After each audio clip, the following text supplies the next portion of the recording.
आप सभी को गंगा पुष्करालु इस उत्सव की हार्दिक शुभकामनाएं। आप सब काशी में आए हैं, इसलिए इस यात्रा में आप व्यक्तिगत रूप से मेरे भी अतिथि हैं। और जैसा हमारे यहां कहते हैं, अतिथि तो देव समान होते हैं। मैं जिम्मेदारियों के कारण भले ही आपके स्वागत के लिए वहां उपस्थित नहीं हो सका हूं, लेकिन मन से मुझे आपके बीच होने का एहसास हो रहा है। मैं इस आयोजन के लिए काशी तेलुगु समिति और संसद में मेरे साथी जीवीएल नरसिम्हा राव जी को बधाई देता हूं। काशी के घाट पर ये गंगा पुष्करालु उत्सव गंगा और गोदावरी के संगम की तरह है। ये भारत की प्राचीन सभ्यताओं, संस्कृतियां और परंपराओं के संगम का उत्सव है। आपको याद होगा, कुछ महीने पहले यहीं काशी की धरती पर काशी तमिल संगमम का आयोजन भी हुआ था। अभी कुछ ही दिन पहले मुझे सौराष्ट्र तमिल संगमम में भी शामिल होने का सौभाग्य मिला है।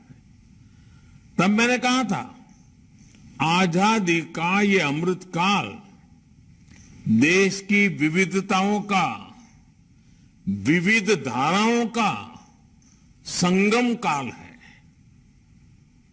विविधताओं के इन संगमों से राष्ट्रीयता का अमृत निकल रहा है, जो भारत को अनंत भविष्य तक ऊर्जावान रखेगा। साथियों, काशी से जुड़ा हर व्यक्ति जानता है कि काशी और काशी वासियों का तेलुगु लोगों से कितना गहरा रिश्ता है। जैसे ही काशी में कोई तेलुगु व्यक्ति आता है, कई काशी वासियों को लगता है कि उनके परिवार का ही कोई सदस्य आ गया है। काशी के लोग पीढ़ियों से आप सबका स्वागत करते आए हैं। काशी जितनी प्राचीन है, उतना ही प्राचीन ये रिश्ता भी है। काशी जितनी पवित्र है, उतनी ही पवित्र तेलुगु लोगों की काशी में आस्था है। आज भी जितने तीर्थयात्री काशी आते हैं, उनमें एक बहुत बड़ी संख्या अकेले आंध्र प्रदेश और तेलंगाना के लोगों की होती है। तेलुगु राज्यों ने काशी को कितने ही महान संत दिए हैं, कितने ही आचार्य और मनीषी दिए हैं। काशी के लोग और तीर्थयात्री जब बाबा विश्वनाथ के दर्शन करने जाते हैं, तो तैलंग स्वामी के आशीर्वाद लेने उनके आश्रम भी जाते हैं। स्वामी रामकृष्ण परमहंस तो तैलंग स्वामी को साक्षात काशी का जीवंत शिव कहते थे। आप भी जानते हैं कि तैलंग स्वामी का जन्म विजयनगरम में हुआ था। जिद्दू कृष्णमूर्ति जैसी ऐसी कितनी ही महान आत्माएं हुई हैं, जिन्हें आज भी काशी में याद किया जाता है। भाइयों बहनों, जैसे काशी ने तेलुगु लोगों को अपनाया, आत्मसात किया, वैसे ही तेलुगु लोगों ने भी काशी को अपनी आत्मा से जोड़कर रखा है। यहां तक कि पवित्र तीर्थ वेमुलावाड़ा को भी दक्षिण काशी कहकर बुलाया जाता है। आंध्र और तेलंगाना के मंदिरों में जो काला सूत्र हाथ में बांधा जाता है उसे आज भी काशीदारम कहते हैं। इसी तरह श्रीनाथ महाकवि का काशी खंडमु ग्रंथ हो, एनुगुल वीरस्वामय्या का काशी यात्रा चरित्र हो, या फिर लोकप्रिय काशी मजिली कथलू हो, काशी और काशी की महिमा तेलुगु भाषा और तेलुगु साहित्य में भी उतनी ही गहराई से रची बसी है।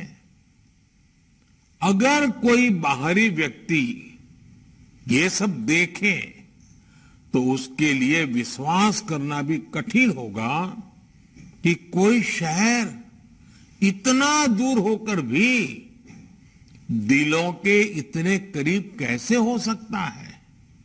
लेकिन यही भारत की वो विरासत है जिसने एक भारत श्रेष्ठ भारत के विश्वास को सदियों से जीवंत रखा है।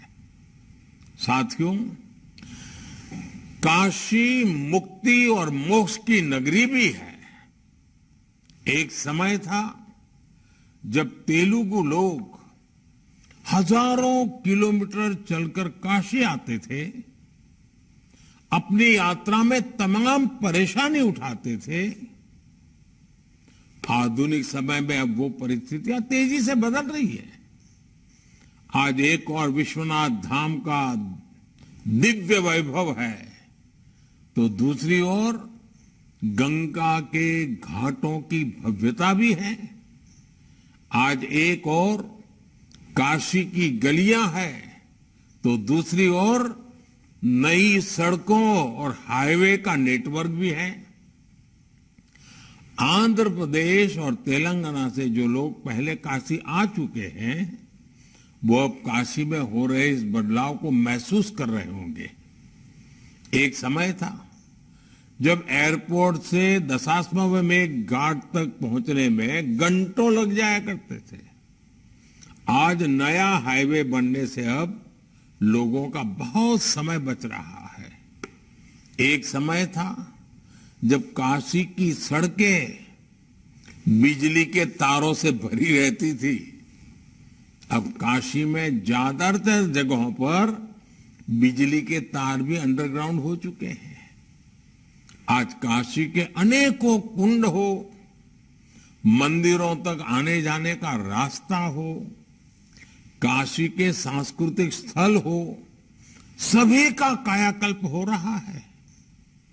अब तो गंगा जी में सीएनजी वाली नावें भी चलने लगी हैं और वो दिन भी दूर नहीं जब बनारस आने जाने वालों को रोपवे की सुविधा भी मिल जाएगी। चाहे स्वच्छता का अभियान हो, काशी के घाटों की साफ सफाई हो, बनारस के लोगों ने, वहां के युवाओं ने इसे जन आंदोलन बना दिया है। ये काशी वासियों ने अपने परिश्रम से किया है, बहुत मेहनत से किया है। इसके लिए मैं इस कार्यक्रम के माध्यम से भी काशी वासियों का जितना गुणगान करूं, जितना गौरव करूं, उतना कम है। और साथियों, मैं पूरे विश्वास के साथ ये भी कहूंगा कि मेरे काशी के लोग आपकी सेवा में, आपके स्वागत में कोई कमी नहीं छोड़ेंगे, क्योंकि मुझे मेरे काशी वासियों पर पूरा भरोसा है। बाबा का आशीर्वाद, काल भैरव और मां अन्नपूर्णा के दर्शन अपने आप में अद्भुत होता है। गंगा जी में डुबकी आपकी आत्मा प्रसन्न कर देगी। इन सब के साथ ही आपके लिए इस गर्मी में काशी की लस्सी और ठंडाई भी है, बनारस की चाट, लिट्टी चोखा और बनारसी पान, इनका स्वाद आपकी यात्रा को और भी यादगार बना देंगे। और मैं आपसे एक और आग्रह करूंगा, जैसे एटी कोप्पा का वहां के लकड़ी के खिलौने मशहूर हैं, वैसे ही बनारस भी लकड़ी के खिलौने के लिए प्रसिद्ध है। आंध्र प्रदेश और तेलंगाना से आए हमारे साथी अपने साथ लकड़ी के बनारसी खिलौने, बनारसी साड़ी, बनारसी मिठाई, ऐसी बहुत सारी चीजें ले जा सकते हैं। देखिएगा, ये आपके आनंद को कई गुना और बढ़ा देंगे। साथियों, हमारे पूर्वजों ने भारत की चेतना को अलग अलग केंद्रों में स्थापित किया, जिनसे मिलकर भारत माता का स्वरूप पूरा होता है। काशी में अगर बाबा विश्वनाथ है, तो आंध्र में मल्लिकार्जुन है और तेलंगाना में भगवान राजराजेश्वर है। काशी में अगर विशालाक्षी शक्तिपीठ है, तो आंध्र में मां भ्रमरांबा है, तेलंगाना में राजराजेश्वरी है। ऐसे सारे पवित्र स्थान भारत और भारत की सांस्कृतिक पहचान के महत्वपूर्ण केंद्र हैं। हमें देश की इस विविधता को इसी समग्रता से देखना है, तभी हम अपनी पूर्णता को जान पाएंगे, तभी हम अपने पूरे सामर्थ्य को जागृत कर पाएंगे। मुझे विश्वास है, गंगा पुष्करालु जैसे उत्सव राष्ट्र सेवा के इस संकल्प को ऐसे ही आगे बढ़ाते रहेंगे। इसी कामना के साथ आप सभी को एक बार फिर बहुत बहुत शुभकामनाएं देता हूं।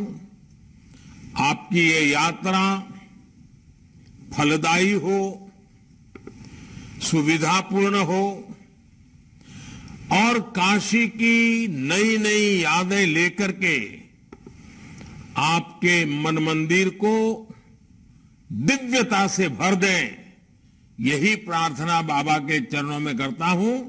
फिर एक बार